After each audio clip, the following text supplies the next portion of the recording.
Okay, I only saw the end. I guess the end part of your Jesse Michaels thing. Do you want me to say a few things about Jesse Michaels? Yeah, that would be awesome too. On the All right. Townsend Brown stuff. Yeah, Townsend Brown stuff is ridiculous. I mean, Jesse Michaels uh, admits he's a history major. He doesn't know any physics. So, you know, this is why the stigma is perpetuated. It's a stigma because you have these schmucks. Really, I'm sorry.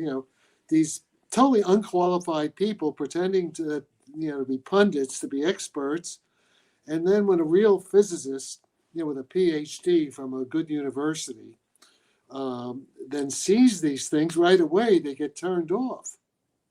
So so if you want to stop disclosure, you have just keep idiots like Jesse Michaels and people like him, as many just coming on and just like polluting. Of course, a free country, they can do what they want, but You know, like they're not helping the situation because the quality level. Everybody knows, every scientist knows that this Townsend Brown stuff is just hype. It's at best it's some kind of ion thing. Now they claim that they did experiments in the vacuum. I don't think so. But even if it were to work, it's not warp drive. It has nothing to do with these objects like the Tic Tac and the real UFOs. It's not warp drive. At best, if it were to work in vacuum, which I don't think it does, but I'm not an expert on that. But just my general knowledge of physics, it would just you be know, like he did ion mention propulsion. Lewis Witten and go into some of that stuff and how physics was led astray, but he tried to No, that's make it seem bullshit like too. Now. I must say this. Listen, I was around. I was already an undergraduate, 1956, 1957 at Cornell. Working with like Hans Bethe, people from Manhattan Project, and people like Richard Feynman would come to Cornell. So and I knew John Wheeler. I knew a lot of these people. I didn't know Lewis Witten, but I knew Bryce DeWitt. Certainly knew Bryce DeWitt. And what I can tell you, what I do think is the case, that Wheeler, John Wheeler, he was a nuclear physicist. He was involved in the Manhattan Project. John Uh, Archibald Wheeler. John Archibald Wheeler, yeah, from Princeton. And Yeah. he abruptly changed his research around 1952, which is 1953, right? He abruptly changed his research to go from nuclear physics into gravity theory, general relativity. And I suspect this was because of the UFO stuff that they asked him to work on general relativity. In fact, But if you he go, was also an expert in metallurgy. They yeah, consulted of him course, in yeah, he metallurgy. was originally a chemical engineer, by the way. He first became a chemical engineer. And actually, if you look at my Facebook page, you'll see a picture of me and John Wheeler in the year 2000 having lunch at the Caltech cafeteria. Okay, so but in any case, let's not dwell on that. So the point is, and you have I know like okay, it's interesting by the way that Eric Weinstein, who's a smart guy. Eric Weinstein is a PhD, in mathematics. He's a good mathematician. I don't think he has very good physics intuition, however. But it's interesting that both Eric Weinstein and Jesse Michaels allegedly are financial consultants to Peter Thiel. Have you heard that? Do you know about that? Peter Thiel, he's a conservative um, billionaire. Yeah, Weinstein and Michaels, right? They both work for Thiel.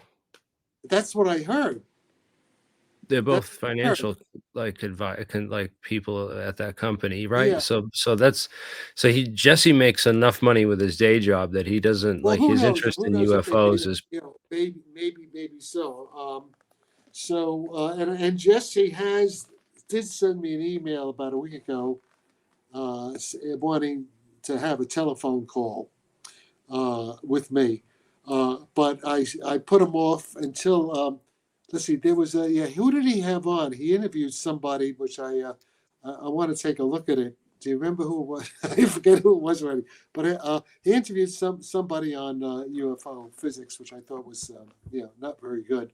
Did you see who that was? Who did he have on about a week He had ago? Diane Walsh Pasulka on No, recently. she's okay. Not Diane, because she's not a scientist. He had Gary Nolan. Yeah, he I had think Gary Nolan. he had Recently, all right, who else? recently though. All right, so this was And Gary Nolan. he's adamant that David Grush isn't lying. Yeah. By the way, I support David Grush because I have my own independent intelligence, and I support basically what Diane says. She's not talking about physics. I mean, everything she says about the religious things is, I agree, generally agree with that. Or was it Eric Weinstein? What the hell did they talk? He's had Eric Weinstein on. Yeah. He had. Is it Weinstein or Weinstein? All right. Well, Forget. all right. It doesn't matter. So this Townsend. Oh, I guess it was the Townsend Brown. That's what it was. No, didn't he have? Yeah, it was the Townsend Brown. He had Townsend. Yeah, I'm getting. He had the daughter on, right? Somebody. Yeah, well, I guess it was the Townsend Brown stuff. I'm so I'm getting. I think I get a little. I think I've been talking to Colonel John Alexander too much. I'm catching his cognitive impairment. Project Unity is the one that had Dr. Michael Moran on recently, and he's had a couple of other guys on. Okay, Michael Moran. We can talk about that next. Well, let's finish up on Jesse Michaels first, because that Tim Taylor. What do you know about Timothy Taylor, the NASA? I never met the guy. He's a mission control director, right? I don't know if he's for real or not. I just know what did Diane Pasulka say? She went out to Los Alamos or someplace with him in New Mexico or someplace. And this guy apparently is allegedly some genius who has all these. He's kind of like a Gary Nolan type guy who's an experiencer. He's a contactee, and he meditates in the morning, and he gets telepathic messages which translate into real technology. Is that's what I understand? I may not have it right. Is that what you understand about him? What I just said?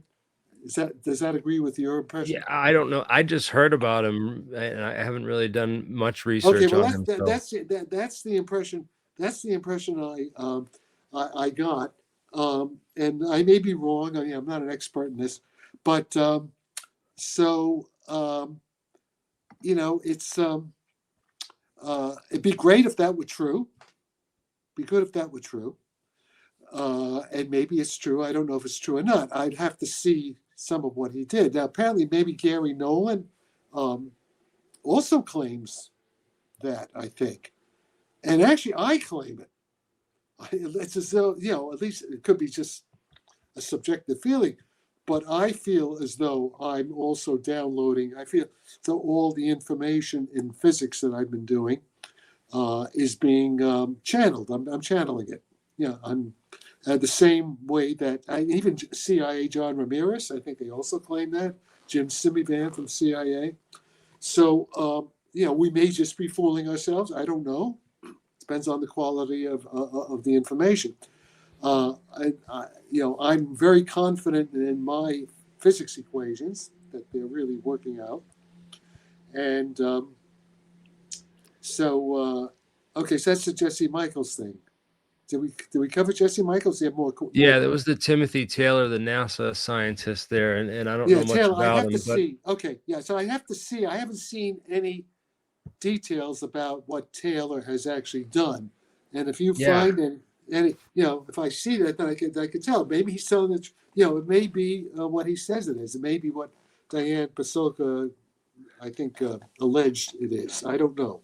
My mind is open. My mind is open to that. That's why, you come on and you give presentations you've given presentations where you show all the work, you show all the history and all the research and stuff. So, guys that can come on and do that, I think, are the best whistleblowers. And these guys, as far as I know, I'm the only one who does that. I'm the only one who does that. Is there anyone else that does it? There's been a few APEC guests. Some of them have all these credentials, and they're some DARPA guys. including, I wasn't super impressed by Michael Moran's thing. Just to start off with this guy Okay, here. should I tell you about Michael? What I know about Yeah, Michael? I want to Okay, get your opinion on him, and then I want okay, to talk about some other characters. And okay. Mike. Okay, Michael is not a physicist. Okay, um, and Michael should have spoken to me before he went on, the show with Jesse Michaels. Now, I spoke to Michael. I communicated with Michael after I watched it. I guess late last night. I communicated with him by text message, and he said he was severely constrained by CIA or whatever. Yeah, he said he spent, I think, 2 or 3 days. I guess it's some room with the CIA guys who kind of coached him on how to, what to say. Okay. And in yeah, particular, what I didn't like about Michael's, he said that. yeah, he told me that. Uh, Yeah, it doesn't surprise me. no, yeah, it doesn't, because it was typical kind of, like say, mostly he said nothing, right? Or he Yeah, said just things. He said things that everybody kind of, interesting. Monroe Institute. Okay, the interesting things he did say. Uh, yeah. He thinks he well, believes in remote viewing. He's going to go to the yeah, Monroe Institute and take yeah, remote viewing classes so that he yeah, can. yeah, and yeah, I CIA is into that. I Yeah, thought it was interesting that he said his mentor, the guy who got him into all this, is Paul Murad. yeah, yeah. But of course I know Paul Murad. I was actually, Ron Bindolfi, me and Well, Paul knew Murad. him. He's dead. He's dead He's now. dead. He's dead. And I must say, okay, Paul. Okay, yeah, okay. There's a whole other thing we could talk about that. Okay, yeah, we should. I know a lot about that. Yeah, I didn't know that it was Paul Murad who first met him. Paul Murad also kind of, I think, mentored Tim Ventura actually back many years ago. Um, Yeah, okay, let me just say a few things. Mike is part of the intelligence community, and CIA's John Ramirez vouched for him. Right at the beginning, you saw that. yeah, And by the way, Ramirez is a real guy, but Ramirez admitted he's not a physicist. He's not qualified to talk about physics. He is qualified to talk about, but he is an experiencer. He and Jim Simivan, right? The experiences, yeah. along with, I guess, Kit Green, all these guys. And I am too. I'm an experiencer also. Right. So, there are interesting things about Moran.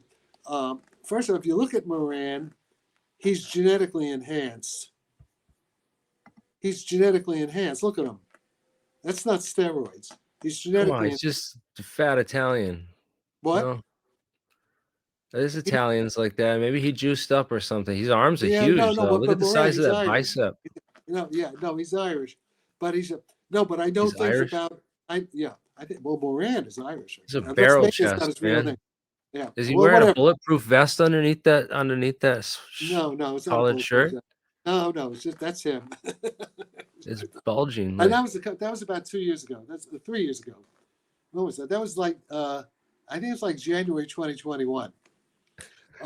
And okay, listen, Moran, his mother and his family. Okay, so we found out, which I didn't know, but Ramirez confirms that Moran's uncle, a great was an admiral, in the Navy, was involved in special projects. This is all true.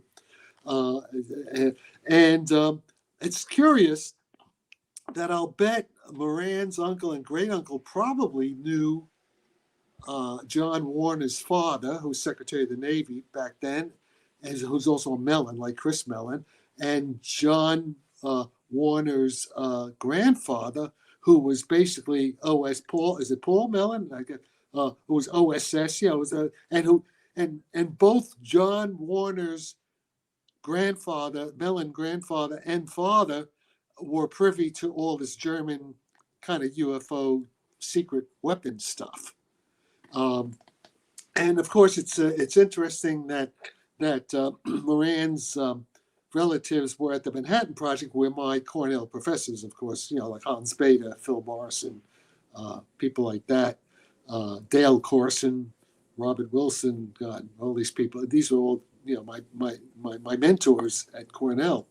So that's an interesting connection, and apparently, well, I got to be careful. I don't want to reveal.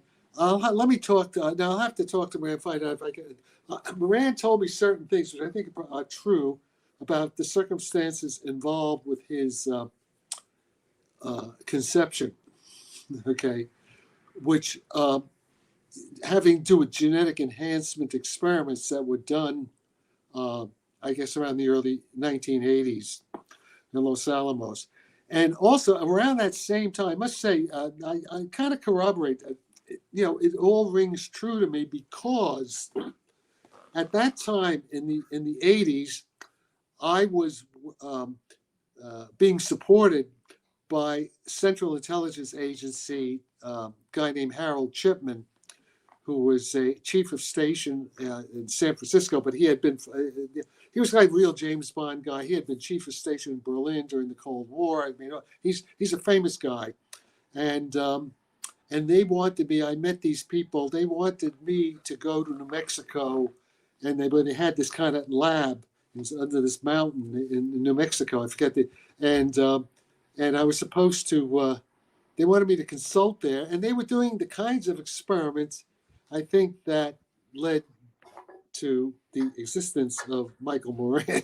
Okay, and so some of the stuff that Moran says fits things that I knew about. That it kind of hangs together. And then, of course, now most of what Moran said on that interview is kind of like like diplomatic talk. It sort of says things, doesn't really say that much. And I think that's because he was coached, not what to say. And what I didn't like, what Mike said, was when he told me that the CIA told him to do this, even though he knows it's not right, okay? When he said the party line is that this technology of UFOs is, a million years ahead of our technology. Not true. I've solved the goddamn problem. I mean, no, it's not true. What did you think about the bismuth stuff, though? With that he talks about with the other isotope of bismuth? Does that have anything? Well, I don't know. I have to see that. That's the same. That's Hal Puthoff, and that's Gary Nolan, and Larry Lemke, who I kind of work with, who works with Gary and Jacques Vallée. All this. Okay, bismuth.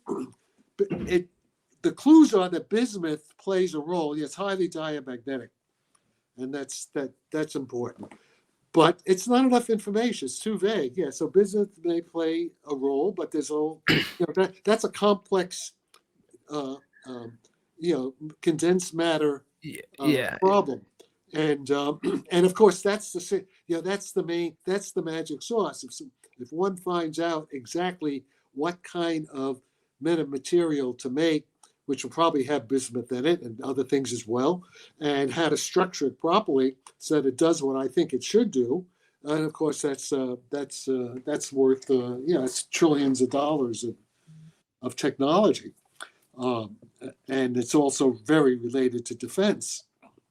And of course, in this, the Russians invited me to Moscow last July. I didn't go, but I was invited to Moscow State Physics Department to lecture on everything that I talk about. There are various reasons why I didn't go.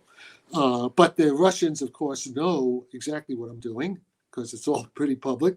And of course, the Russians have been monitoring me since like the 1970s, maybe late 1960s. The whole reason for that.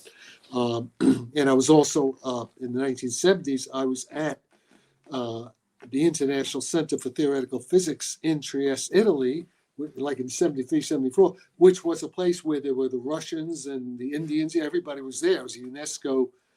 Right. Site. Yeah. They picked up Podkletnov, his research in the 90s as well. The Russians picked up Podkletnov's research in the 90s as well. Podkletnov himself is Russian, isn't he? He was in Moscow. He's a Moscow physicist. He was at we worked University of Tampere in Finland, I think. But he's a Russian. But then I think he. His name is Russian, and he's Finnish. He's Russian, definitely Russian. Yeah, he's having Putvanov his Russian name. Yeah. and we worked at Joe Firmage's with Hal Puthoff, and even Jacques Vallée was peripherally involved. Puthoff and BurnEye Heish, and these guys. We worked with Vladimir Poponin and Gennady Shipov, who came over from Moscow. So you mentioned BurnEye Heish. Bernard Heish, like he worked for Lockheed Martin in the late 90s. Lockheed Martin, and so did Russell Targ, who Right. So Russell. A guy actually I'm interviewing with I'm going to interview him with Ricardo Storti, the other scientist there, who's got this whole theory on Bob Lazar and whatnot. Oh yeah, okay, Bob Lazar. Okay, Bob Lazar, has a lot of is a mixed bag. Yeah. Well, he got I think he might have heard or seen some things. Oh yeah, I think he did. I think I think I agree to some extent with George Knapp, but not about the physics. I think Lazar was there at some point at a low level position, right? Low. I mean, he's not it's like a community college, and I think what's his name, Stan Friedman, who's dead, Stanton Friedman. I think pretty much was right on the mark that Lazar has lied about his education, that he went to MIT and Caltech, and that they erased it. That's all bullshit. Okay. And also, so he's lying about that, and he's making up stories. But I think Lazar is what I call a useful idiot, like Benowitz to some degree, a useful idiot of the deep state, of the intelligence. And I think the stuff that he says about element 115, that's all bullshit. He said a little bit of nuclear gravity, which is actually something that's something that I was working on with Abdus Salam at IC, in Trieste, Italy, with the Russians and all that. But I also showed that the Scientific American May 1989 issue, the same issue, this from the same month that Bob Lazar came forward with his story, published an article about element 115. So I have that article. Yeah, okay. And then, of course, element 115, what's publicly known is that there's only like maybe 100 atoms of it ever made, and it decays very quickly. So like it's bullshit, okay? And even if Lazar was correct that there was some stable element of 115, so what? He doesn't show how. So you have element 115. How does that create gravity? It's stupid. I mean, it's idiotic. It's only an idiot. There's no connection. There's no logic there. You have to show what is there about element 115. How does that generate a gravitational field? He doesn't show that. And the only way to show that is Einstein's field equation. He doesn't even know what that is. I doubt he knows what Maxwell's equations are. Who the hell knows? So you have all these fakers, BurnEye Heish certainly does, and the guy who this guy I'm going to be interviewing, his name is actually G.S. Deemer and Ricardo Storti. So both the authors of this book called Quinta Essentia. They made a film of the same name. Is this a new book? This came out in 2008. 2008, and they had also made a film about it that was supposed to come out at the same time, but actually Bernard Heish never signed off on the releases to the film, so they never actually produced the film publicly. Okay, now wait, do you have this book? I don't have the book, but I have the film, the unreleased film. All I know about this, BurnEye Heish, I know, because we were working with them, with Joe Firmage 23 years ago. Their theory's wrong. The theory's wrong. It's just, it's not quite bullshit. That's as far as unless they have a new theory. No, but I mean, Hal Puthoff. I know what Hal Puthoff been talking about recently. It's the same thing that. Let's see. Is there anything about the book? Can you get inside the book there so we can see some few pages? Go and see what do they have? Can you get more? Is that all they have? Just those two things? They don't show inside. Yeah, I don't have the inside of this book. I don't think. Is it on Kindle? Maybe I'll. Let me just see. Is it a Kindle book or is it a paperback? It's got a lot of math in it. So he goes over. He basically uses this thing called the Buckingham pi theory, which almost to me it kind of seems like this curve fitting equation type. Okay, well, okay, I could be wrong. I haven't seen it, but yeah, the point is this: I think it's probably going to turn out to be bullshit. Okay, I hope to be wrong, but let me say why I think this, because the answer of all the mysteries of UFO propulsion is straightforward, elementary, almost obvious application of Einstein's general theory of relativity.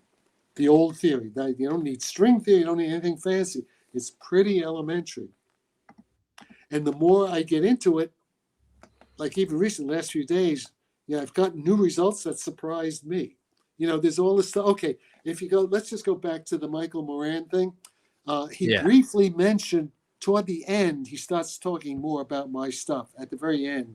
And he started talking about the force shield thing, the force shield. Yeah. I'm going to give some new results tonight, actually, that nobody knows about yet. I just, last 2 or 3 days, I clarified something that was bugging me. And, he doesn't, Michael, is not a physicist, so he doesn't describe it very, it's very vague. What he says is very kind of confused. But he sort of says, what he says about the applications, you can have soldiers that have armor where they cannot be shot. That's true. Like Iron Man suits, but with anti-gravity repel, okay, and the tanks and all that to be protected. That's what I'm, that's the stuff I'm working on. Yes, that is true. And of course, the Russians know this. Sure, the Russians are working on this because they follow my stuff. The Russians are very smart. Their physicists are, they had Landau Lifshitz, they have a whole theoretical physics school. And even the Iranians are good in this. The Iranians in Tehran have a very good physics department in Bohmian physics, which is part of the Bohmian version of quantum mechanics, which is an essential part of what I do. So, and it's the other interpretation than the Copenhagen interpretation. Yeah, it's better than the Copenhagen. If you only have the Copenhagen, you don't get it. You can't understand UFOs. Nope. Copenhagen is incomplete. Einstein was correct when he said the Copenhagen is incomplete. The Einstein board debates. Einstein really won it. But he was also wrong on the quantum mechanics, because not only does God throw dice, he throws them where you can't see them. No, that's bullshit, too. Actually, I don't. That's a side issue. Let me say. Let me stay on track on this. So where was I? Okay, so so Moran talks about the force shield, but he muddles it. But he mentions it. Okay, if you go on to Google, Julien Gaffrey, this French guy, he made this white hole force shield. Can you get to that? The white hole force shield. Just show that. Is it in this at the end? No. Go into Google and just do white hole force shield. Go into white hole force shield. Yeah, I have this on a slide too. Yeah. Oh, there you go. Okay, hit that. Just show that. Just show that. This is what Moran was talking about. Just play it. Do you have the music? Play the sound. Play the sound. Get the sound. No, you don't have the sound. You get the sound.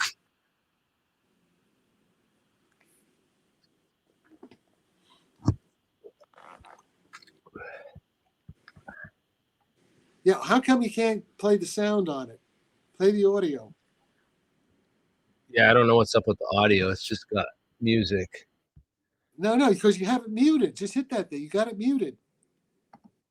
You got it muted there. No, I didn't. I unmuted it. It's the I have to stop screen and I have to share the window. All right, okay, forget it. Okay, that's not okay. All right, but let me just make a point. The white hole, you see the white hole? At that point, I realized I don't need that. I don't need the actual white hole. This has to do with what I call horizons and general relativity. It turns out, like a white hole is like a black hole. It's very hard to make artificial black holes or artificial white holes. White hole is just a time reverse of the black hole. It's like anti-gravity rather than gravity. And a black hole is like a cockroach motel. Everything gets in, nothing gets out, to first approximation, without quantum mechanical Stephen Hawking effects. And the white hole be just the opposite. The white hole, everything can get out, but nothing can get in. So since nothing can get in, it'd be a perfect anti-missile, force shield. Okay, yeah, that's sort of it. Now, but it turns out, here's the thing, though. It turns out I was able to make a very simple Newtonian physics, Newtonian gravity limit of Einstein's field equations using a trick I learned from Kip Thorne. And, what I'm able to show is if you put in practical numbers like a real device, for example, Rick Doty, I know Rick Doty is controversial, but Rick Doty, when he talks about the Cardinal 3 UFO, I know that's real. I know that's real because I have independent corroboration. I know that's real. So I stick in the numbers that Rick Doty provides. It's not, I can't get a white hole horizon. It's not a white hole. But I realized that I was asking the wrong question. I mean, a white hole would be nice if you could do it. Because if you had an artificial white hole horizon embedded inside the metamaterial fuselage of the ship, if you had that, not even a nuclear blast could get through it. It would be impervious. It would be nothing could get through it. Okay, because it Think about re-entry shields, Elon. Now your tiles keep falling off the damn SpaceX. No, but forget. That's a whole. That's a whole other thing. You went off. It's important, but it's a side. You come back to that. Ask me about that. Okay. We don't even need the rocket. The point is, if you can make an artificial white hole, it would require literally infinite force, infinite acceleration, infinite rocket power to get through it. So that's not going to happen. But I realized I was being stupid because you don't need. That's like the ideal. I was trying to, I was being too simple-minded. All you need, okay, suppose you can make a barrier that's 100 Earth G a barrier, okay? So how much rockets, how much are missiles, how can they go? How many Gs can they go? 10 Gs, 100 Gs before they fall apart? Probably not much more than 10, I think. Maybe even 100, right? Certainly not 1,000, right? Yeah, that's just getting crazy forces. So the point is, so you set a barrier. You can have different amounts of barrier. So suppose I want to. I can make. I know now in terms of my equations how it's possible for NHRs, but the aliens, the time travelers, the people that that we know are here. They can make a barrier, say 100 G anti-gravity. So in other words, if you want to punch through it, you have to apply. You have to accelerate your missile. Your incoming missile has to be accelerating at least 100 G in order to get through it. Well, I don't think many missiles can do that. Most of the missiles we have today, even how many Gs are hypersonics going? Okay, so that's a lot easier to do. That you can do pretty easily. The numbers are okay for that. It's very far from a horizon. Very far. It's not a horizon. And in fact, let me make another thing that was in the back of my mind, because this guy, Tim Ventura had this guy Michael Anderson on, right, from Lawrence Livermore Lab in last July. And what Anderson, he's a project manager at their fusion, their fusion reactor projects. Okay, so forget that. So what I'm saying, okay, so we don't need that anymore. That slide's obsolete. You could do it without that. You could get the same practical effect pretty much, but without actually needing an actual white hole. That was too extreme. That's the extreme ultimate case. It'd be great if you can do it, but I don't think you can. Maybe NHI, maybe they know how to do it, but we don't know how to do it. But I know how to do something almost as good, not quite. In other words, you have to trade off. There's a trade-off in engineering. So the point is this. I now know pretty much how we can make armor. Okay, look at the tanks. Look at the tanks in Ukraine, right? Let's go into what's happening in Ukraine. Who did you say was on Tim Ventura first? I wanted to find that. Michael Anderson. Michael Anderson. Michael Yeah, okay. Anderson. Oh yeah, I didn't finish that sentence. What do you think about Michael Masters? Oh, Michael. Exactly. I support him 100%. Michael Masters came to the same conclusion I've come to, but by a totally different science. He's an evolutionary biologist, okay? He's an evolutionary biologist, and he comes to the same conclusion, which I have the physics that's supposed. So we are two independent PhD level scientists in different fields that have converged to the same conclusion, and that's good science. That's good physics and science in general. So I support Michael Masters 1,000% because he agrees with me. Yeah. Okay. So, but I never finished on Anderson. Anderson has been testing. Anderson is proposing to build a $250 million machine, which partly will test my explanation of UFOs.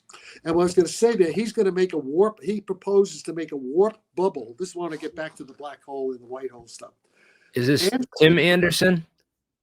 Anderson, let me. Is that Anderson? No, this is 10 months ago. No. That's not the same Anderson. No. Is it on? This is Michael G. Anderson. Michael G. Anderson in July of 2023. Michael G. Anderson, July 2023. That's the wrong Anderson. But let me finish the thought now. Okay, look, we have to stay on track here. Okay. Yeah. Sorry, I'm trying to find this. Everybody has attention deficit disorder, including me, by the way. What I want to say is Michael Anderson is going to make a warp bubble in his machine, a warp bubble that's 1/10 millionth of a cubic meter bubble, in volume. And it's going to have an acceleration field of 16,000 G, 16,000 times the Earth's gravity. So the question is that a black hole? No. It's still like 100 million times more power you need to make an actual little black hole. And even if it made a black hole, that black hole would quickly evaporate into radiation because of the Hawking radiation. Okay, and the tinier the black hole, the faster it evaporates. So it'd be no big deal anyway, even if he made it. So, but it's nowhere near. And in the same way, since it's so hard to make a black hole, since the white hole is a time reverse of a black hole, of course, it's going to be equally hard to make a white hole. And I was just being stupid, not realizing that, because I like the idea of the white hole. I was mesmerized for about a year or two about the white hole. But the point is, the technology is real. So what I want to say is that this is very important for the defense industry. And of course, the Russians are smart. So I'm pretty sure, I wouldn't be surprised, let's put it this way, that the Russians are actually working, that Putin's physicists in Moscow and elsewhere are developing these ideas that I have. Because they did invite me there. And so the thing is this, it's now possible to make armor for tanks, for airplanes, for ships, for satellites in space, that make them, impervious to any kind of missile attack. It's like super Kevlar. You can put the tank, the armor so you can have these tanks in the battlefield that nobody can stop them. Okay, look what's happened now. Right now, tanks are obsolete. What the Russians have proved in Ukraine is that the Abrams tank, first of all, our Abrams tank is a piece of shit. You know why it's a piece of shit on the battlefield? The Abrams tank is a piece of shit. It's a scam. It's a scam from corrupt generals in the Pentagon. Because what they did is they put in a 1,000 horsepower jet engine in there, in the Abrams tank. The Abrams tank is so hot, it runs so hot, that if some kind of cable wire, a fuel line gets too close. It's so hot it just glows for their radar. It like has a gleaming target. That's retarded. That's right. That's right. That's right. And so that's a big, and also it only runs about 8 hours. It consumes a lot of fuel. It's a big infrared target. So you want to get killed, you go in an Abrams tank and let the Russian army blow you apart because they have air defense and they have surveillance. So it's a death machine. It's a suicide machine. And there was something else with one. Maybe was it the Abrams or some other tank where it wasn't armored enough in the turret. So if even a grenade launcher hits it in the right way, the whole turret blows up because it keeps the ammunition in. Some stupid design. Maybe that wasn't the Abrams. That may have been a French tank. Sounds like a French tank. But also the German, is it the Leopard tank? That's a piece of shit too. And the British tank is also a piece of shit. And then we have, the British. I hate to say this because I'm an Anglophile. I'm in London a lot of the time.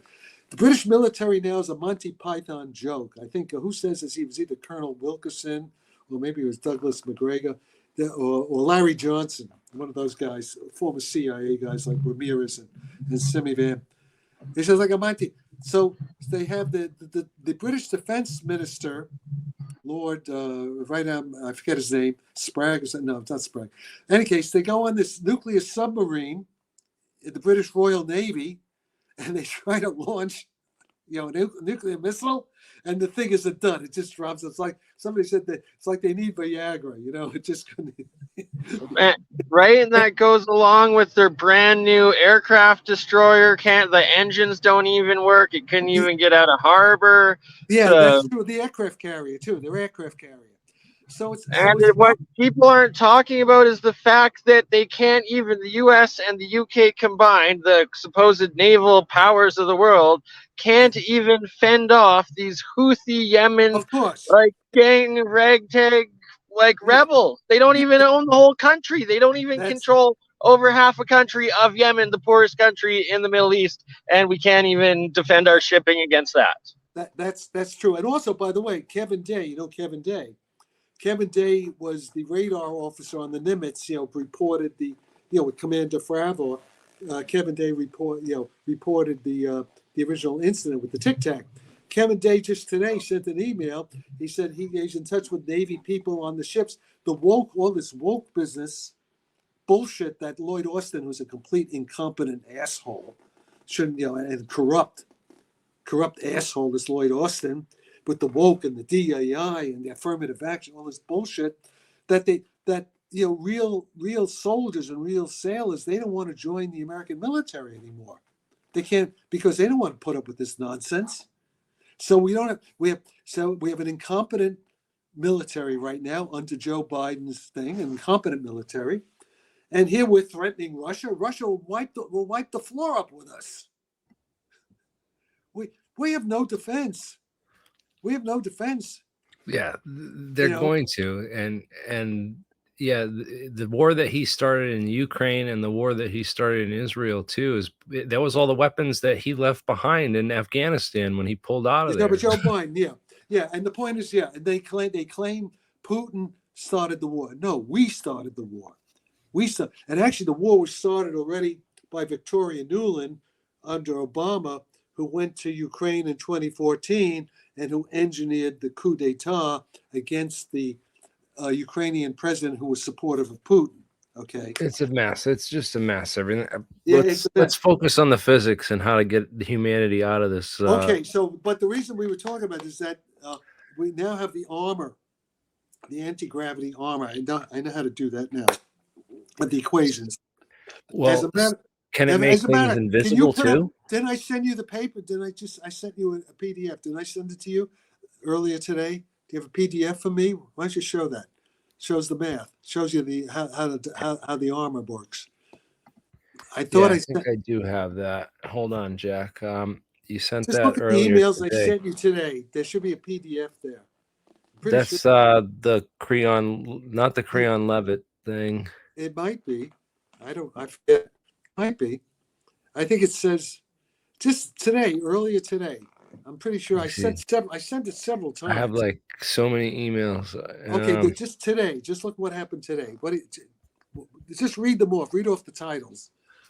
Read off the titles. What I sent you Hold on. today, March 3rd. Can't you see my emails? Yeah, give me a second. I'm pulling them up. I'm pulling this up. Yeah. No, that's a good paper. That's not me. That's good paper, by the way, but that's not it. That's a whole other thing. All right. Then there's the thing on Morningstar, Sarfatti Intelligence Network. Yeah, try that one. Hit that. See Oh, what with the tank. Yeah, this one's got the tank.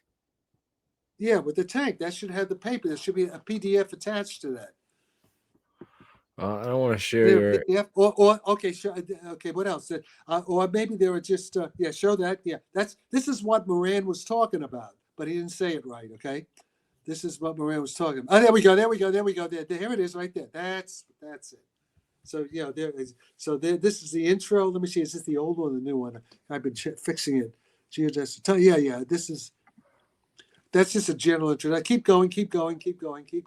Oh, here. Okay, this is the equation. This is the main equation. Okay, what this is here, the equation at the bottom of that slide, that is Einstein's general relativity field equation in a simplified, what's called the Newtonian approximation.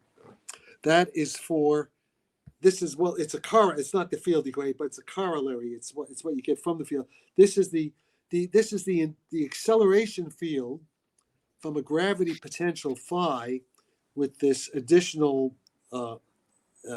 S factor that Lawrence Livermore wants to test. In the Lawrence Livermore test, S is 10 to the 32. It's a pure number. It has no dimensions. It's just it's what's called electromagnetic susceptibility, or what's called the relative electric permittivity. Actually, it's a square, the relative electric permittivity. Why is it simple. 32? That's like Avogadro's number? No, not much bigger. The Avogadro's number is 10 to the 23. This is 10 to the 32. Oh, they're switched around. Sorry, I'm dyslexic a little bit with the math. All right. But you see, this is the formula for G. Is S the Sarfatti factor? Yeah, I call it the S field, Superman field, super field. It's susceptibility. Has to with susceptibility in many if you go into Richard Feynman's lectures on physics, volume 1, volume 2, the susceptibility. It's what it is physically. It's the response of the real electric charges, say of the metamaterial, to an incoming electromagnetic field. It's the polarization, like electrical polarization.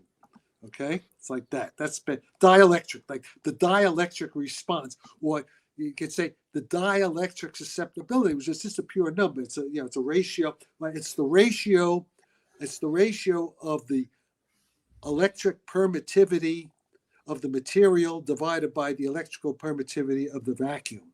The electrical permittivity of the material is from the real electric charges, and the electric permittivity of the vacuum is from the virtual electron-positron pairs inside the quantum vacuum, all that kind of stuff. So this is standard physics. You got to know some physics, okay? And what the S field is, it's basically, in a simple case, it's more complicated, Jeff. I'll give you the simplest situation. The S field is the square of the dimensionless dielectric susceptibility of the metamaterial. That's a precise thing that you can calculate. It's in all the textbooks. Okay, so that's what the S field is in a particular case. And basically, if you want to think of something simpler, even the S field is the fourth power of the index of refraction, so to speak, roughly speaking. But you have to distinguish real far fields from near fields. But very sloppily, roughly speaking, the S field is the fourth power of the index of refraction, which is dimensionless quantity. So the square root of S is the square of the index of refraction. And the speed of light in a material is the vacuum speed divided by the index of refraction. Okay? So look at this. So look at that equation. B over C. Yeah. Okay. Now go to the next. The thing. One question before we go forward. This is a gradient operator, correct? Yes, that's a gradient. Standard mathematics. Yes. And these are what is phi here? Is this a wave? Phi is the gravitational. phi technically it's a dimensionless quantity. It is the Newtonian gravity potential energy per unit test mass divided by the square of the vacuum speed of light. It's a dimensionless quantity. Energy, right. okay? Energy Yep. divided by mass is a velocity squared dimensionally. So that this is all standard elementary, physics that Yeah. you learn. Well, whenever I see this form of an equation, I see a circle, I look at it like a circle, because if you plot that out on a graph, one plus something squared, r squared is going to be a circle. Well, I don't see what's R squared. What are you talking about? There's no R squared. No, I'm just saying this. You have the square root here, so this is like this is a ratio. What is this, like a ratio of? No, this is forget this is what it is. This comes from this comes from. So this is your gravitational constant in G in Newton's No, it's not formula. a constant. It's not a constant. It's a variable. Don't call it. Oh a yeah, constant. yeah. This is why it's not a constant. This is the gravity. This is what's called This is the gravitational acceleration field. Okay. G is the 9.8 meters per second squared. Surface So of is the it Earth. it's the same as capital G, right? Or is it? No, it's not. Not. It's not All right. capital G. You don't. So you don't know any physics either. No, I'm trying to figure. I'm trying to. I'm going I to know. show you the I'm next trying to slide, figure out but- what is G. What is G Wait, no, then? next slide. Okay, listen. You don't know very much theoretical physics, Jeremy. If you don't know this is elementary gravity theory, potential gravity theory. So Refine this is it. all right. So this is like Halliday acceleration. This is the kind of stuff when I was an assistant professor of physics at San Diego State in the late 1960s. This is stuff I would teach from Halliday and Resnick. This is standard physics. This is elementary physics. Okay, go to the next slide. Trying to work Go to through the it. next slide. Okay, to the next slide. Go to the next slide. You don't know that G, but there should be a. Okay. Now we have big G. All right, and rho. It's not. You understand that? Do you understand the equivalence principle? Do you understand Galileo principle? That if you at the Tower of Pisa, if you drop, objects of different masses, they all accelerate down at the same rate. You understand that, right? Yeah. Oh, that's G. That's Yeah. that acceleration. As G. Little F G. F equals mg. Yeah, that's the mg and mg. That's the little g I'm talking about. But go back to the previous slide. Back to the previous slide. Yeah, I get it. Go back. That's the g. F equals mg. Yeah. Now what happens? But g is universal. This is a universal acceleration, so I don't need any m. Okay. So suppose s is equal to 1. Let s equal to 1. Then the second term disappears. Okay, s is equal to 1, and then phi is in Newtonian thing. The phi in the denominator, the second term in the denominator is small compared to 1, so you neglect it. So then all you have is g is the great, and there should be a minus sign. I'm not paying attention to the minus signs yet. So g is the gradient of phi. That's standard. That's what's called a conservative force. That's where conservative force where. It doesn't depend on the path followed. It'll depend on like in the gravitational field, depend on the height, only on the height. In the radial fall of an object. In any case, this is all standard physics. Yeah. Okay. So, but this is what happens inside the material, inside the metamaterial. The simple equation F equals mg. Actually, okay, a simple equation. Wait, can you get me on a screen? Can I draw? Because this is iPad. You can screen share if you can draw on your screen, in a program or something. You could screen share. Yeah, I have your a program. Wait a minute. How do I screen share? More? I go to more. You go to present. Where's present? Where is present? It should be right in the middle of the buttons here at the bottom of StreamYard. I see Mike, I see Cam, I see chat, I see more, I see leave. Do you see it? Are you seeing what I see? No. All right, let's not waste time. Let's go Go to the next slide. Yeah, let's not waste time. Let's go to the next slide. I don't know why it won't let me do that. Yeah, but we could. That's standard physics. No, I'm with you there. I just All wanted right, to make okay. sure. Now look, okay, let's go to this slide. Now let's look at this. This now is a model of a UFO. Spherical shell. This is the spherical shell, right? Yep, Outer this is the radius shell of B. our UFO. All This right, is we got a flying this is saucer. this is like an orb, right? They see these orbs. These are Yeah, what is it's our ball lightning shell. no, let's just say it's an aluminum, like a titanium, whatever. It's a metal shell. Remember, they were Kirkpatrick and all these assholes in the congressional hearings.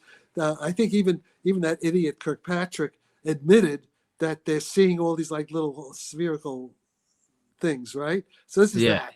Okay, this is that, and okay. So now They're not this balloons. this is Newtonian gravity physics. This Halley and Resnick, right? This is the gravitational potential energy per unit test mass divided by the square of the speed of light, c squared. There it is. There it is. For rho is the density, the mass density. What did I do? Why am I going upside down like this? You changed gravity on us somehow. Oh yeah, something happened there. Okay, all right. So there. Okay, and now and okay. So now the thickness is delta. So look, here we go. The bottom line. This is the basically, let's just call it the gravitational field, the gravitational potential field, okay? So gravitational potential field is Newton's G times the density, the mass density rho, times the inner radius times the thickness divided by c squared. Now, one thing to remember is that G rho is the square of a frequency. You know, I don't know if you took any physics, but in elementary physics, when they talk about gravity, they imagine the Earth as a perfect sphere. You drill a hole through the center of the Earth and you drop a ball, and the ball is a harmonic oscillator. It goes up and down, and the frequency is G rho. Okay, so it's a frequency squared. All right, that's the potential. Okay, go to the next one. G rho. All right, I got it. That's like that. Yeah, that's a good way to think of it. That's It's like the square of the frequency of a harmonic oscillator. Think of it that way. That's a nice way to think about it. Okay, now go to the next slide. All right. Now, okay, there. So in dimension. Right. So now you've pulled it into the wave equation, and it's not a wave equation here, but no, well, you got omega squared. All this is what's called dimensional analysis. The physical dimension of G times rho, where G is Newton's constant and rho is the mass density, has dimensions 1/2 squared. It's like the square of a frequency. Okay, but now, so for that particular problem, I had a general formula. This is the numerator, that general formula. Okay, and that's what it is with the S fact. See, it's that. But now, and go back one slide. Go back again. Go back. Just jump back for a minute. No, go back one more. Okay, the denominator, it turns out the second term is small compared to the first. So forget the denominator, it's just going to be 1. This is called the Newtonian approximation. You see, if we were doing white holes and black holes, that denominator would have to be 0. And for that denominator to be 0, the numbers needed are just way beyond anything we can achieve technologically. But I realize I don't need. See, that was the white hole. The white hole is when is a singularity, when the denominator is 0 and the thing blows up to infinity. There's an infinite acceleration, except it's going to be anti-gravity, repulsive force, not attractive force. All right, so go back. So this is like where physicists just assume pi to be 3, and we just take a Fourier series expansion and drop. No. You're jumping. No, it's not anything like what you said. Nobody's ever seen this formula before. This is a Sarfatti original. All that the unimaginative physicists know, they just know. No, go back. Stay where it was. Right on the formula. Sorry. They know S is 1. Okay, S is 1, and so the second term is 0. because if S is 1, the gradient of a constant is 0. The derivative of a constant vanishes. So all physicists know, if they're Kip Thorne and they're relativistic physics, special relativistic physics, then they know G is C squared, gradient of phi, divided by 1 plus 2 times phi, with S is 1. Square root of S is 1. They don't know about S. See, that's what they don't know. You're Right. seeing this like, That's the standard formula without S in there, and you've added the S in there. if you make S equal a constant 1, you get the standard formula of Newtonian mechanics, of Newtonian gravity physics. Yeah. And in vacuum, S is 1. In vacuum, S is 1. Okay. So, and this is the example. But inside metamaterial, S need not be 1. What is S? Remember, S is roughly the 4th power of the index of refraction. The index of refraction in vacuum is 1, and in many materials, it's pretty close to 1. Some may be 10. Okay, you're right. But they don't measure gravity inside material. How do you measure gravity inside material? It's not easy.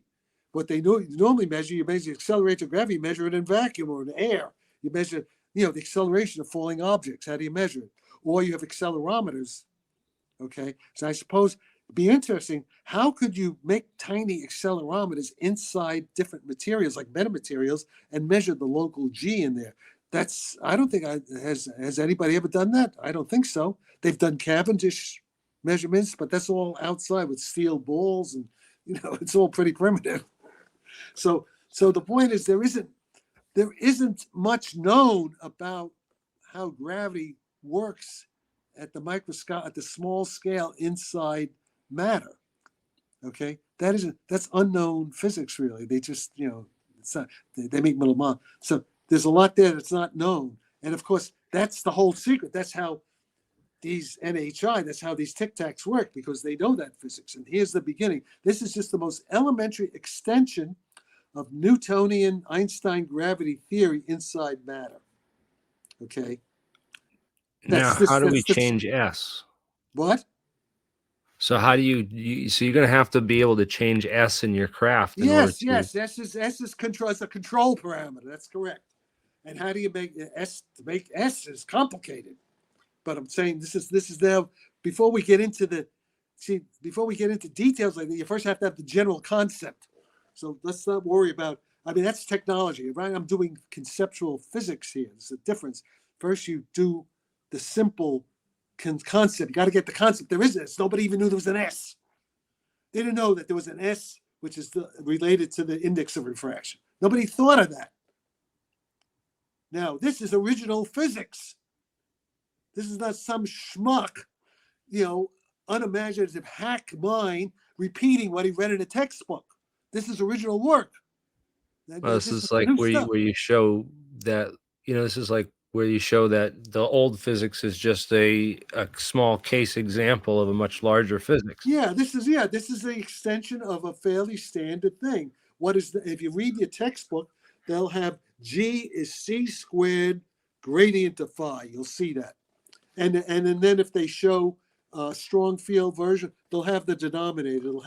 They'll have G is C squared gradient of phi with a 1 plus 2 phi down there. That's the I should have had a square root. Wow. I made a mistake. That whole thing should be square rooted. Okay. I hope that some scientists will watch this and get something. But you want to know, okay, but I'm glad I did this, because I wouldn't have noticed I'm missing my square root. I made a mistake, and I just forgot to put it in.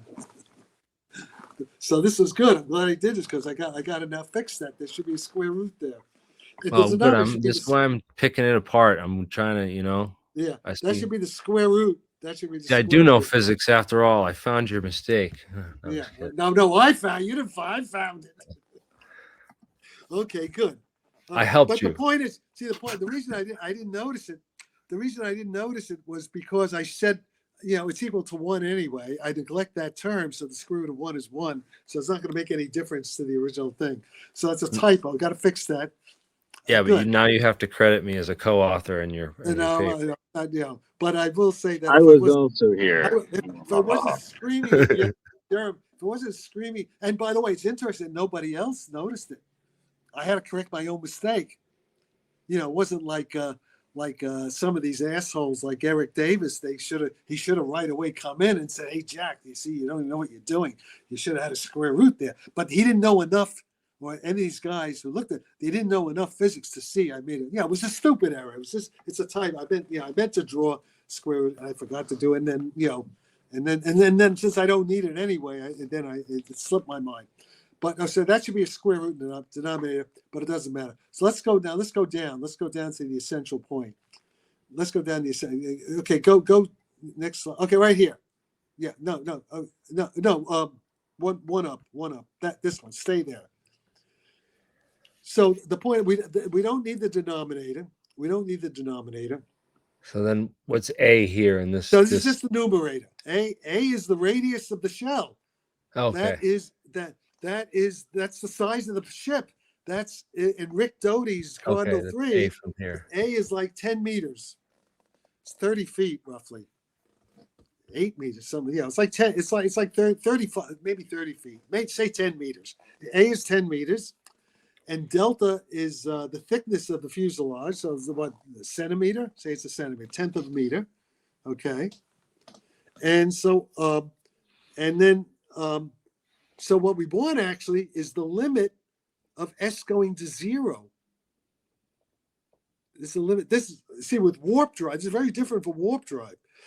With warp drive, you have to have S getting very big. That's a resonance. You need to get warp drive. To get low energy warp drive, S has to get very big. But to get our anti-gravity barrier, say if the thing is hovering at the Skinwalker Ranch and Travis Taylor is standing under it, because it's anti-gravity, it has a blue shift, and that causes radiation, that ionizes the radiation, and Travis Taylor gets a case of mild, hopefully, it's a good thing he wasn't under it that long. He didn't die like Hiroshima, but they got sick. A bunch of the guys and also that's where Kit Green from CIA gave the blood samples to Gary Nolan at Stanford, because those are all these guys who got too close to these things where it's anti-gravitating and causing radiation sickness. So they're getting sick. So this stuff is dangerous. You can make a weapon, right? Like make an anti-gravity weapon beam. You can make it's a bomb. You can make an anti-gravity blue shift bomb if you want. Okay, but look. So here's the point. So this is it. Now, so all we have to do, and these numbers are easy. This is the bottom line. This is the armor. This is how to make tanks pretty much indestructible. You just choose, you just have to get this term much bigger than 1G. And you can change the sign. You see the gradient, you can flip the sign on the gradient. If you flip the sign on the gradient, which isn't in the old theories, if you flip the sign on the gradient, you go from attractive gravity to repulsive anti-gravity. You just change the sign, like on the shell in one configuration, say the index of refraction is 0 at the outer part of the shell, and it's maximally whatever it's going to be on the inner part of the shell. So maybe I forget which way it'll go, but that may produce an attractive gravity field. If you flip it around, which you can do electronically, if you flip it, if you switch it to the opposite, you get anti-gravity. Okay. Yep. So that's the idea. So it's a piece of cake. So we understand now.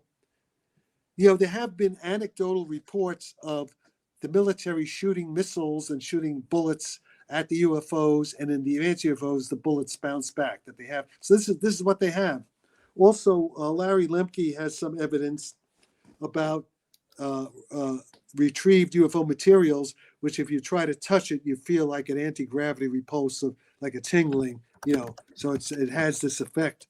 So there we are. So thank you. I got to go fix my square root. Yeah, no, that's fine. I found a mistake. I found a mistake in my equation. I forgot to put the square root in the denominator. And One so thing there I we wanted go. to so yeah, if you want to go, that's fine. I want to get it. I'm gonna go off this Michael Moran thing. I want to go back to that real quick. Okay, do you have a quick question? I mean, Moran. Okay, Moran he's a spokesperson for the stupid part of the intelligence agencies. They're trying to confuse people. Okay, that's why what he said at times didn't seem to make much sense, right? Yeah. But he said certain things that did make sense.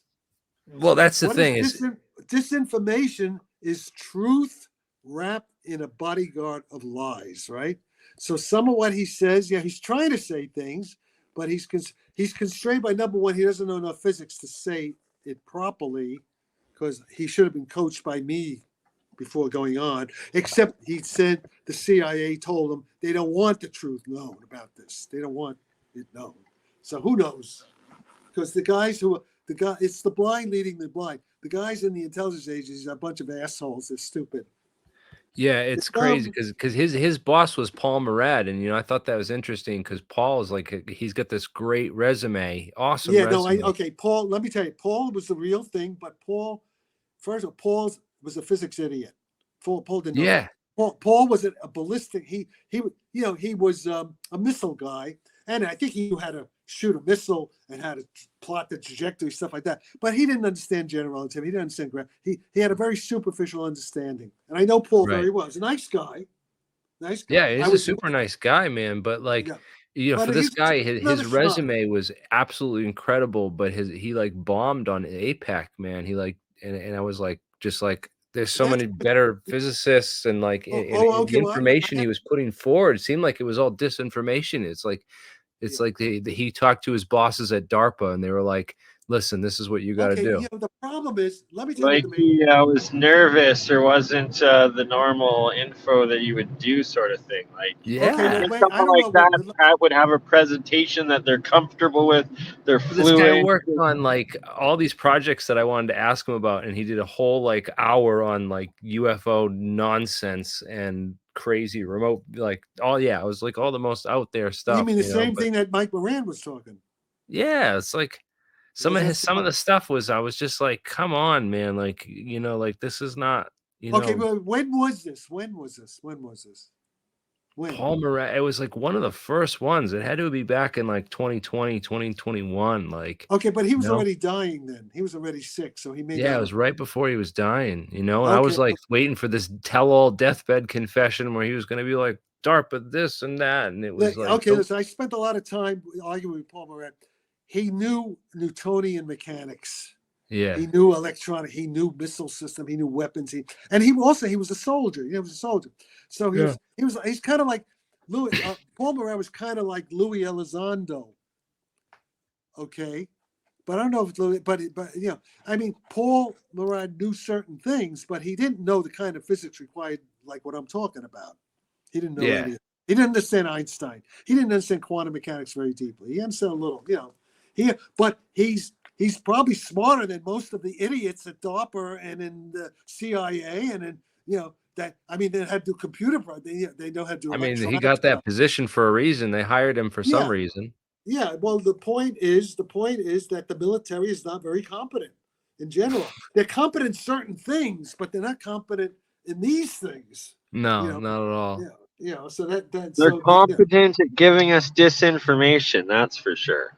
Well, they don't know the information. They can't get the information right themselves. They thought Tesla was a quack. Oh, well, let's not get into that. No, he wasn't a quack, but They laughed him out of the room when he told him that he could use these invisible waves to detect ships off the coast. Oh yeah, no, I'm sure he was right about that. But we do that now with every radar system. Yeah. No, of course. Okay, that's a whole other thing. I don't want to get into Tesla. I know, but I want to go now. But okay, so there it is. Is there anything else? I want to. Now, Jack, that was a great overview of the new Sarfatti math on that white hole science and stuff. And when are we but it's going to not get? white. Okay, it's not. I don't need white holes. Was too idealistic. I don't need a white hole. I could compromise with much less than a white hole and still get the same effect. I can make an anti-missile defense shield. I mean, try to find out. See, now if Paul Moran was here, if he was alive, I could ask Paul, what's the strongest, what's the biggest acceleration that these missiles can do with their rocket motors? What's the Yeah, you biggest have to find acceleration? that, and then He what would the know that. He would probably know that. So or the whatever it is, suppose, acceleration of a blast. You know, yeah. I know, like, Well, I mean, when a rocket takes off, when Tesla, when Elon Musk's rocket takes off, a super rocket, first you can't have too much G. You got people in it, so it can't be much more than 10 G. But what about a missile? What about a hypersonic? Okay, when the Russian hypersonic missile, how fast can it accelerate? If so its rocket motors are going, how fast can it accelerate? How many Gs will it pull? The Avangard well, reentry vehicles, I believe, go up to 27, Mach 27. RDX 27 has what? one of the G? highest Which it, detonation velocities of any no, I'm explosive, not and asking. it's I about want acceleration, not velocity. What's the acceleration? Ooh. G. Oh no, that's velocity. That's yeah. We'd have to do a time derivative of that to get no. Find a out. Just see it. Just go Google. What is the maximum acceleration of missiles missiles? Maximum acceleration of missiles. yeah, but you gotta No, block of a against the missile. explosion. They don't need humans. Missiles. The maximum of missiles. What does it say? Is there anything? What's the highest I think maybe acceleration? you have to look up drones and electronics No, and stuff not drones. too. It's not a drone. It'd be a rocket. It has to be a rocket. Drone is no good. Drones don't have much acceleration. It has to be a rocket. You had it there, and you lost it. I saw you had No, I something. didn't.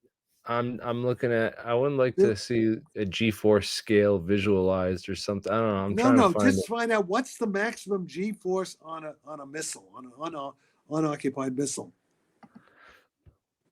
Maximum G force.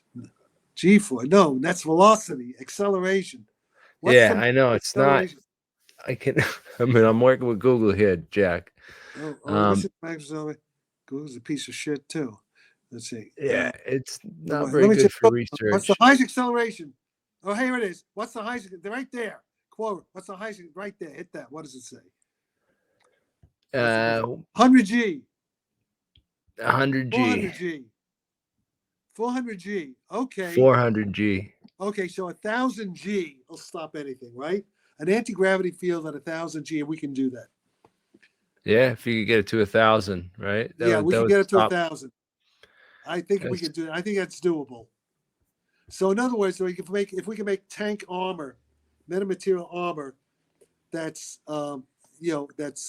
certified to stop a incoming missile with with acceleration of 1,000 G. That's a game changer in the battlefield. Certainly would be, Jack.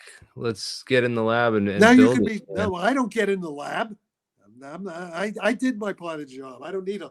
But No, I that's know. that is. So now you want to know something? I want to build one of these Wait things. a minute. But yeah, well, you don't have the resource, you don't have the money. These are multi-million-dollar, billion-dollar projects. Hey, But man. the thing is this: well, maybe you could do something, but I doubt it. But the thing, I'd love to be proved wrong. But listen, I'm well connected. all right, but We could get. listen to this now. The Russian intelligence services and the Iranian and probably the Chinese are watching this right now, right? They're watching this. Yeah, So they're going to work on it. They're going to work on it. Are our guys going to work on it? Or are they going to listen to Colonel John Alexander and Chris Mellon say, don't listen to Sarfatti? Dumb schmucks. Yeah, they're too busy chasing skinwalkers around the ranch there. No, that's okay to chase this. No, Travis Taylor's a good guy. Did you see the ice circle that Fugel posted? Yeah, circle that. Yeah. No, Travis Taylor's one of the good guys. Brandon Fugel's a good guy. Travis Taylor's a good guy. How about Tim Taylor? I don't know Tim Taylor. I know Travis. Oh, Travis Taylor and I are on good terms. We're collaborating.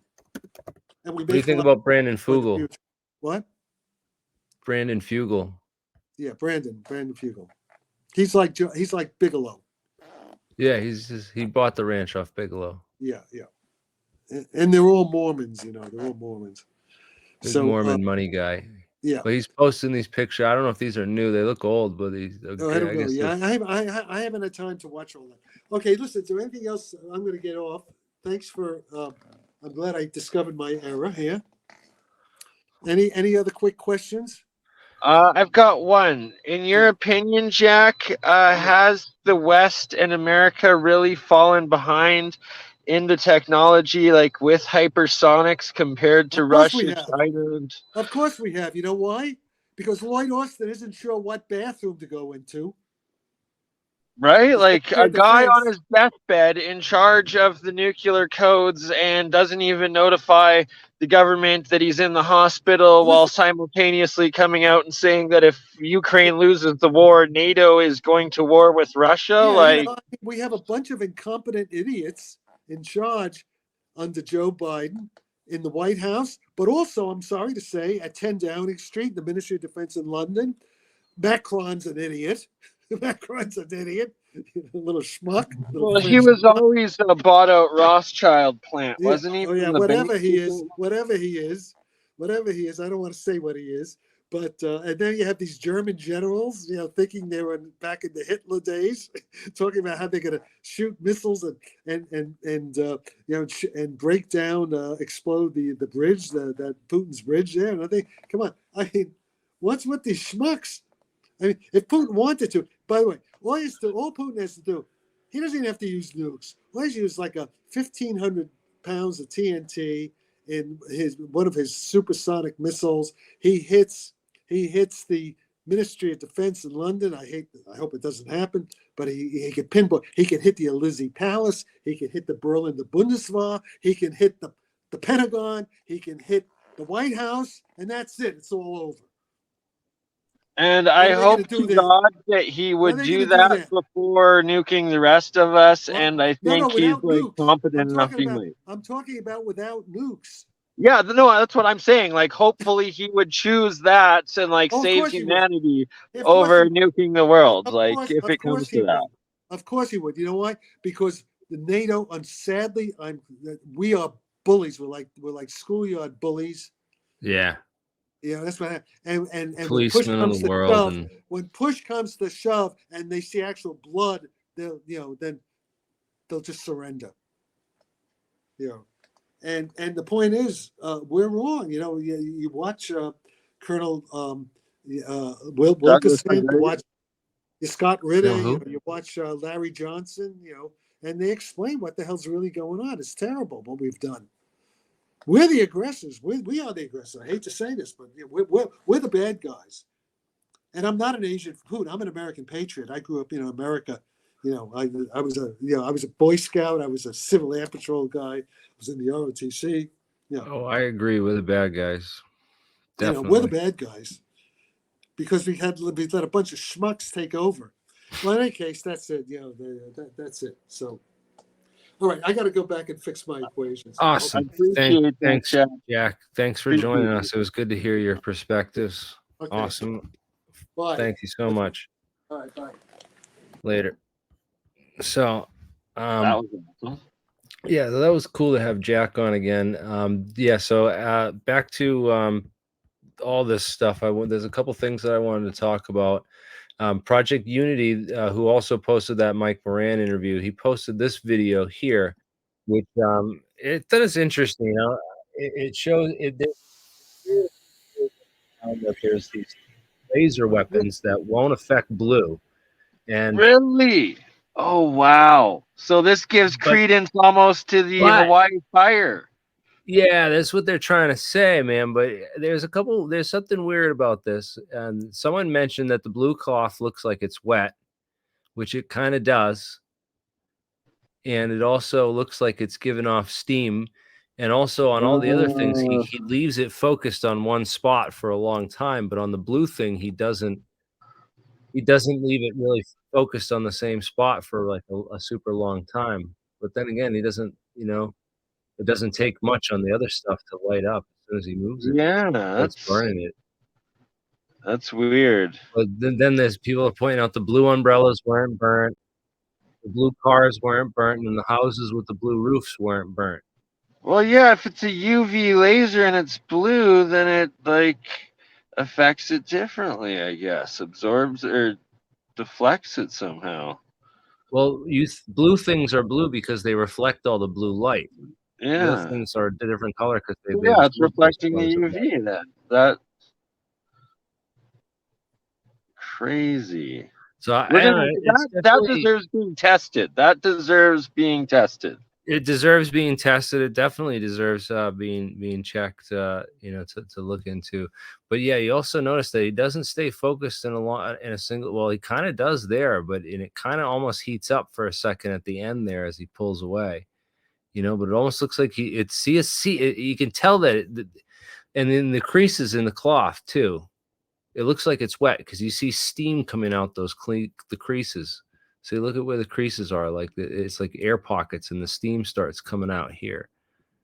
It As it does heats kind of up. look like there's moisture though, or it could be glue or Well, that's the something only one. next to There's a good each way of to them. find out. It looks like Yeah. one of those.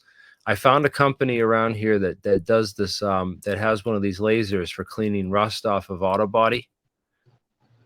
And I'm going to call them tomorrow and see if they'll help me run this experiment, because all I got to do is, pay them for like an hour to go run down there with a couple different color, Yes, like please. microfiber rags. Just get a couple different microfiber rags, and we'll run this experiment, live. That way I can test it and make sure that the blue cloth isn't wet, because that's certainly curious, dude. That is, and that would be something else. Yeah, Real the science. lasers do sound awesome. They have an amazing sound to them. But yeah, if it doesn't the blue spectrum, man, and then like you got to change the color of your roof, dude. You got to get a blue metal roof. Bada Yeah. bee, bada blue. Hey, Ashton, sorry about the other day, man. I've been going through a lot of like stuff. I was supposed to go over there onto Alien Addicts podcast with you and Keemster, dude. And I totally lost track of time and what was going on that day. So I do apologize for that, man. I'm sorry I missed that. We got to do it again. Set that up sometime.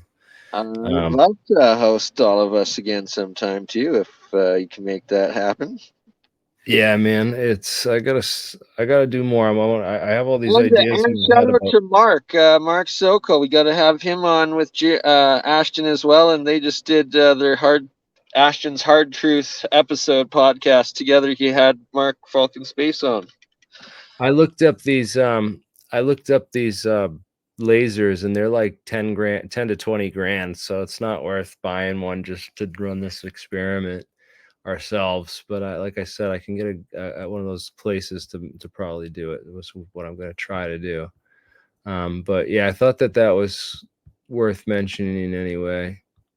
As far as these ice circles go, it almost looks like you could take like a puddle of water, or frozen water like that, and you could take a can of butane and spray the butane out, and it would freeze everything, and then the butane will just evaporate. It comes out super cold, like you could freeze your, like they could. It comes out like super freezing cold, and then it all evaporates. So it'd be one way that you could create ice. I don't know. That's what I thought of when I saw it. I thought it was a weird thing.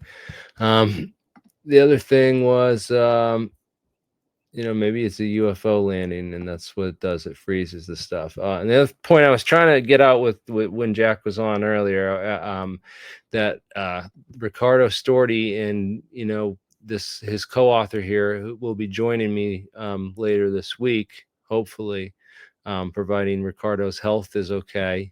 Ricardo is dying of cancer right now in a hospital in Australia. So Prayers are with him, and that he's able to make it on and get the information recorded and shared and open sourced.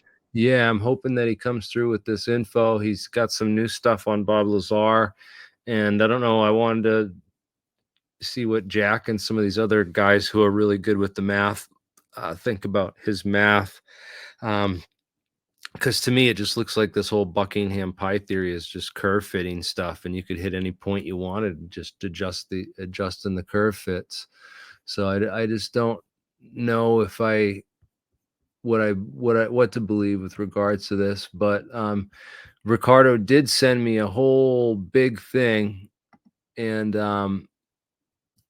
I should share this real quick. I'm gonna find it and bring it up first. Yeah, so he sent me this email, and let me share it. It had he has this whole thing that he goes over into the Bob Lazar. You know, he did this whole presentation on the Bob Lazar physics of this, what he thinks the isotopes are, the gravity A wave, the gravity B wave. And I mean, I've looked at some of it, but it just looks like he's got a video up here. I'll share that in the description if people who want to go check that out. But yeah, I'm going to have him on later this week. I don't want to spoil it, but he's going to be on later this week to talk about this whole theory. And of course, Project Gravatar is coming out soon. In 2024, I don't know when exactly it's coming out, but it's coming out soon. And this will be a whole video that they made with a VR experience that you can do. You can experience the whole craft. They've redesigned everything in VR. The hangar down to the, all this stuff with Bob Lazar. So anyways, you having the guy on talking about that a while ago. They wanted to get Luigi, tried to get Ricardo on, and Ricardo's been talking to Luigi. So they got Bob Lazar coming on this documentary. He's working with these guys now. I told you he's not working with Corbell as long as he's not with Cowbell, then it's like he's not working with Cowbell anymore, dude. He's not. I told people that, and that was according to my sources, and it's turning out to be true. Bob's not ever. You won't ever see him on Weaponized. You won't ever see him do anything with Corbell again, dude. But he's gonna do this movie, right? This is coming out soon. And I took Ricardo's email here with this whole paper and this PDF and all this stuff that he sent me. I actually forwarded it to Gene Huff, and he sent it to Bob Lazar. So Bob Lazar is probably looking at it right now, or he's seen it. So yeah. So this is we're gonna try to get this interview with Ricardo and Deemer out by the end of this week, or if we can, if providing his health is okay. And that would be great, because then we can it'll be just in time for the Project Gravatar stuff when that comes out, so we can kind of go along with that, because this is basically the scientific test of Bob Lazar's claims. So we're just, that's what it's about. Whether it can. He says you got to forget all the personal stuff. Just assume that it was a whole plot. All the education stuff and everything was just a whole plot laid out there to throw people off the track and get people to discredit him.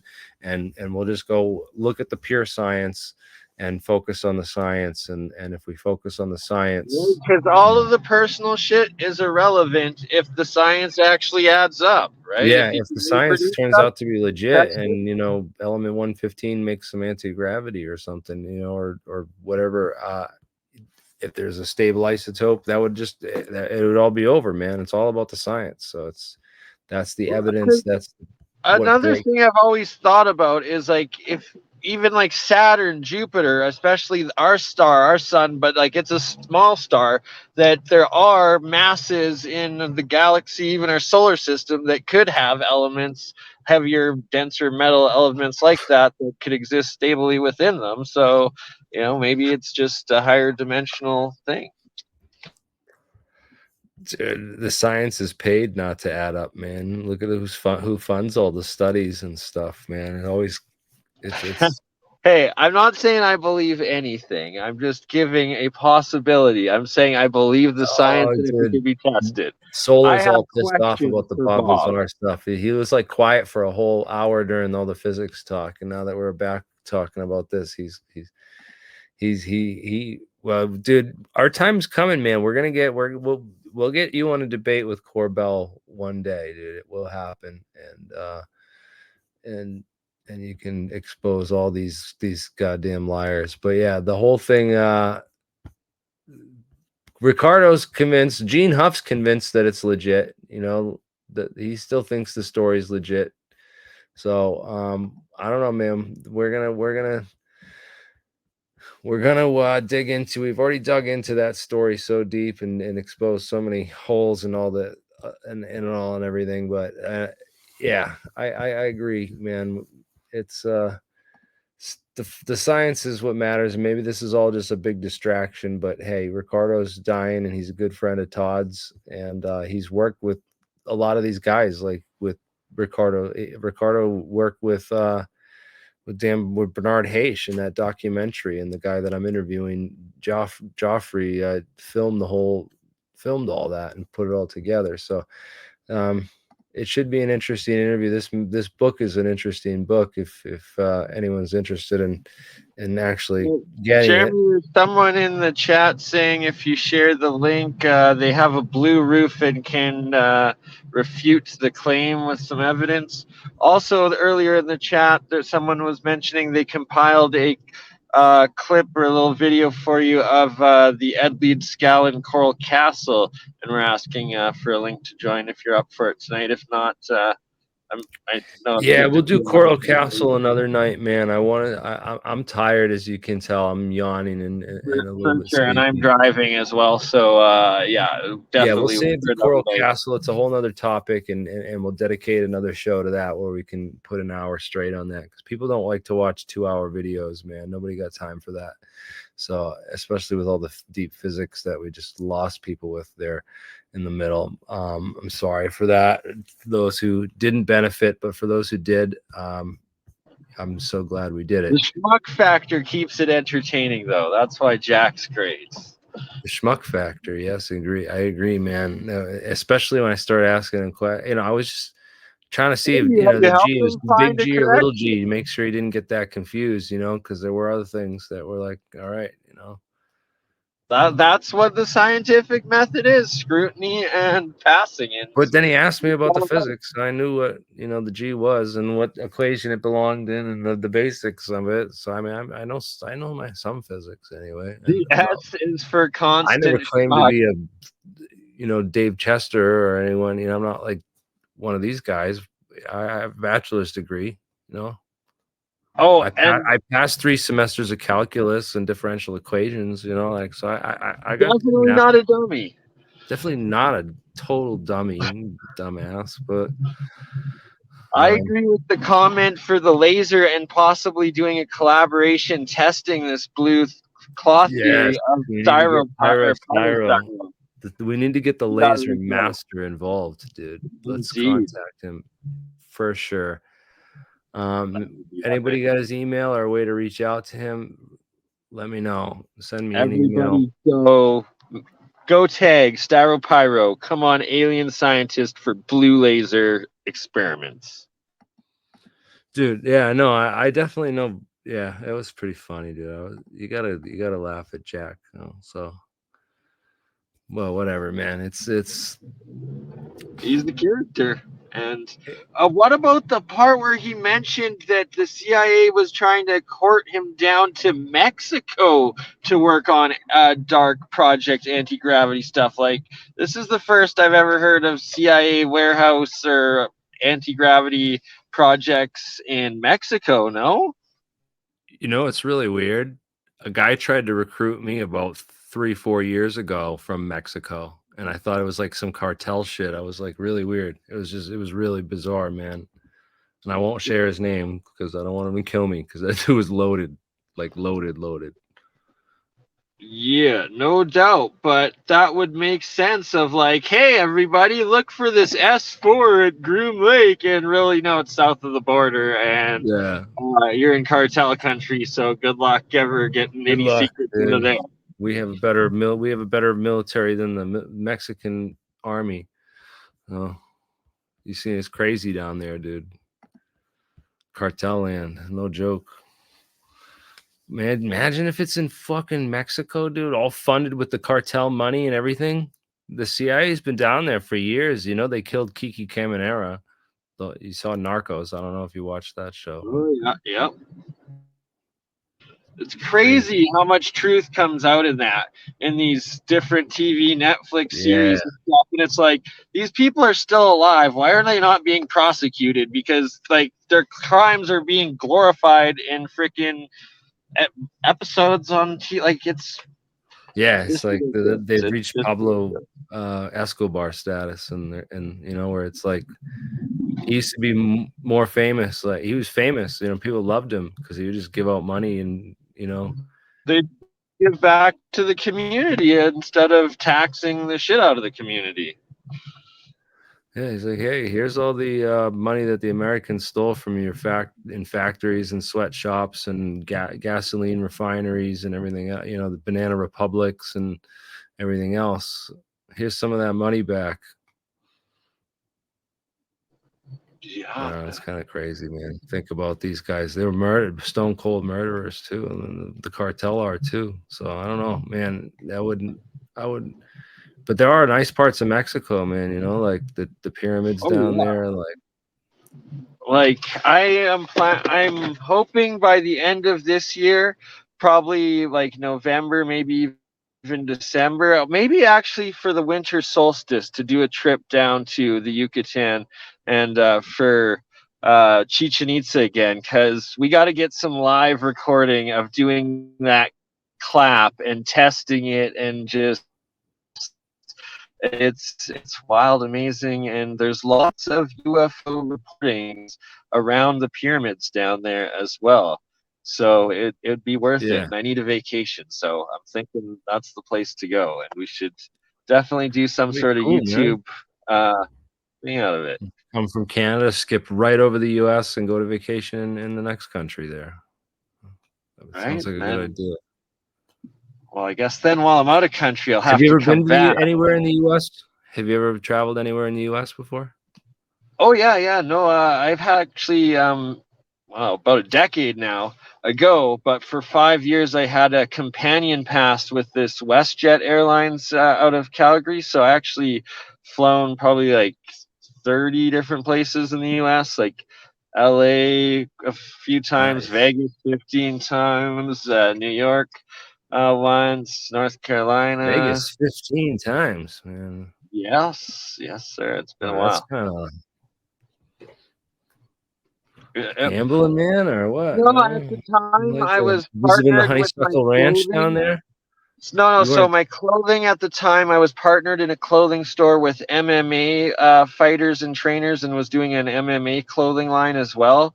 So the guys that I was partnered with were being trained by a couple of the Brazilian jiu-jitsu legends that were like the first guys trained by the Gracies, and then they were the same guys that trained Wanderlei Silva, Tito Ortiz, Rampage Jackson, just a whole bunch of different MMA fighters. So we were down there for the fights all the time, and got to check out my Facebook. There's BurnEye on top of crazy hotels with all the MMA stars. It was wild. We need to work on some AlienScientist merchandise, you know, even $5 super chat from ME saying this too. You know, when I have a whole bunch of t-shirt ideas, we need to sit down privately, maybe after the show right now, and go over this. So because I definitely need some AlienScientist merch. I mean, SpongeBob got his own metal merch, you know. Right, 100%. And I'm getting back within the next month or two to be set up printing again with my equipment, so I'll actually be able to make it and do that'd it be for cool. you. I have a guy that makes shirts around here, but you know, it's kind of like a weird thing, you know. He's just like, you know, it's I don't know. It'd be easier to we'll talk about it, man. Yeah, some AlienScientist hats, some, you know, research anti-gravity, you know. String theories wrong. Scientific shirts. You got to have at least one meme shirt.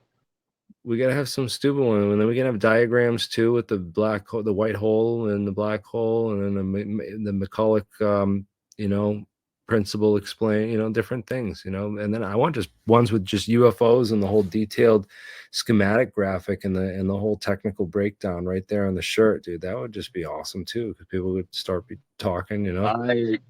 Just start up that Totally, dude. conversation and be like, "Yo, this dude, what is his shirt?" Instant You know? conversation starter, as well as like just disclosure on a t-shirt. Boom. That's what it's Yeah, dude. about. Right? Sarfatti We'll schmuck. have to You should have, be yeah, we should have a Sarfatti schmuck shirt. Like 100%. I want one with him like this, you know, like I gotta get a good photographer to go over there Just a and good take a picture. screen grab from one of them.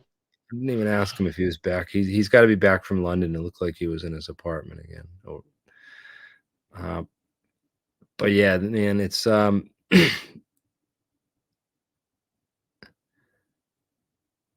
yeah, dude. I was just saying you could just go around making a bunch of circles, dude. Make big bucks. I could just take some. I could just get some cans of butane and make some circles. And like, I mean, circles are one thing. Let's draw some crop circles with like real crazy designs and weird messages with in the ice, and take pictures of that and telling people like UFOs came and did it. No, I'm just kidding, dude. People are dumb. There's a lot of bullshit out there, and that's why I try to stick with the science and The real science. We got to stick with it. That's what it's about. Memes and real science. I can't even show you what I'm working on. I'm going to show you after the show ends. So I'm going to end the stream here before we hit that 2-hour mark, so that we don't turn off too many people. Yeah. Thanks for watching. That was a cool to get perspective, man. Like I said, I was not like impressed by Mike Moran, and when he said his mentor was Paul Murad, I kind of got like, yeah, oh yeah, as patient as Sarfatti. That's great, dude. That'd be great. Yeah, you guys are great. Thank you Yeah, for having me, and I'll wait around till it ends. Yeah, man. Anyone else comes up with good ideas, post them here in the things. Yeah. Post them. Anyone else has great ideas for T-shirts and stuff that you'd like to see on the store, post them. We'll come up with a bunch of stuff. I want to get all these going. This will be great, dude. Thank you guys for watching, and awesome stream. Thank you, brothers and sisters out there, and yeah, I'm working on anti-gravity. We got this whole Graviflyer project going. We got these VEM drives. We got Searle effect generators, you know, like my buddy, you know, Brad. Ooh, you just Brad, reminded me. I've gotten back in contact with Jason Verbelli. Just did another stream with him the other night on Friday, and we got to do another episode with him. As there's a lot of good stuff in that. In that episode, I was showing a video of a Russian guy that reproduced just a basic Searle design, and it's showing as it runs the huge cooling effects that it's having, and like that it's actually dropping the temperatures, which is proving part of what his claim was with that technology. Yeah, that'd be crazy. Yeah, if that would be awesome if it's taking energy out of the atmosphere and turning it into something else. That would be great, man. I would love to be able to. Right? Exactly the key point. We just got to keep plugging away at this stuff because. Yeah, it's not violating If anyone figured thermodynamics. this out at our national labs, which are all run and managed by the Battelle Memorial Institute, the same container organization that's held all the UFO file stuff since the 40s and the Manhattan Project, when they made the demon cores for the atomic bombs, for Christ's sake, these people would never ever let that out to the public. So we need to find this technology. It exists. It's all locked up in black programs. They have these DARPA fools on there coming on and coming out in the public, and they're told by the CIA to tell you this technology is millions of years more advanced. It's way too crazy, and meanwhile, it's just all basic stuff that they're working on right now. That's just out of the ordinary for most people, man. But it's just basic. It's taught at every college and university in the country, and it's all our tech, man, and it's well within reach. So guys, this has been an awesome time, man. Thank God for the internet, and hopefully it stays free, because we're going to continue to bring all this information and technology out there to the public. And thank God we live in a free country where we're able to do that still, you know. Canada's very quiet up there. when I mentioned that. Your damn Right? Trudeau and his trucker nonsense. He's as hated here as the rest of the world, I guess. Like he was being protested and booed in Italy or something today. It's just crazy. I was talking with a friend driving earlier. Like, how is the guy even still in power when he's like literally booed and has stuff thrown at him, no matter where he goes, whether inside or outside of Canada? It's ridiculous. No, they'll never shut us down, dude. We have labs all over the country and all over the world. And even if AlienScientist disappears, then if I disappear, someone else will be the AlienScientist and keep it going. So there's no way that they can shut down what we've started here, man. This is disclosure, and thank you for being part of it, man. We're totally kicking ass, dude. There's too much. I mean, the thing is, we've gotten so much real stuff out there, but then they come in and flooded so much fake stuff that we have to sit and waste so much time disproving the fake stuff that we don't get to work on the real stuff. It's like, I don't know how it's all about time management at this point and trying to, move this thing forward, because there's a lot going on. Definitely removed a lot of the disinfo and a lot of, no, we're not going to stop disproving fake stuff. It's part of the business. It goes with the territory, man. You're always going to find fake stuff. That's what science is all about. And so, half of it is even some of the own theories and tests that you believe in, you prove it wrong, and just whatever the real science is, you have to accept. But you speak the truth of disproving what you don't have to accept it. That's never what scientists or doctors do. They put the guy who discovered hand washing in a freaking mental hospital, BurnEye. I'm saying you accept the results. The guy who was telling everyone, hey, you don't have to pray. It's not demons causing all these illnesses and infections. It's actually germs on your hands, and all you got to do is wash them. They put that guy in a mental hospital. Anyways, I appreciate you all. I said accept the results of the science test. That's what I was saying. Not accept indoctrination. Never, ever accept that.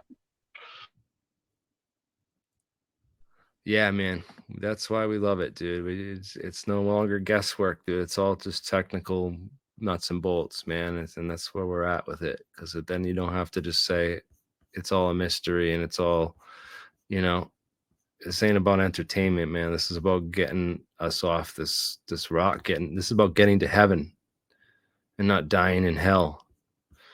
All right. So epic war we're fighting here. And thank you for being part of it. You guys are awesome.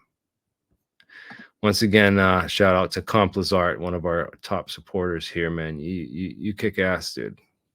You're like you're like the man out in Germany there. I don't know what you're doing out in Germany, but to make all this money that you can just throw pounds at me every show. But keep it up. Keep doing whatever you're doing, brother. Thank you. Appreciate the support. You too, Emmy. Thank you guys. Have a great night, and we'll see you soon. I'll be back later this week. I got a couple interviews planned. So, all right. Thanks, BurnEye, and thanks to your audience as well.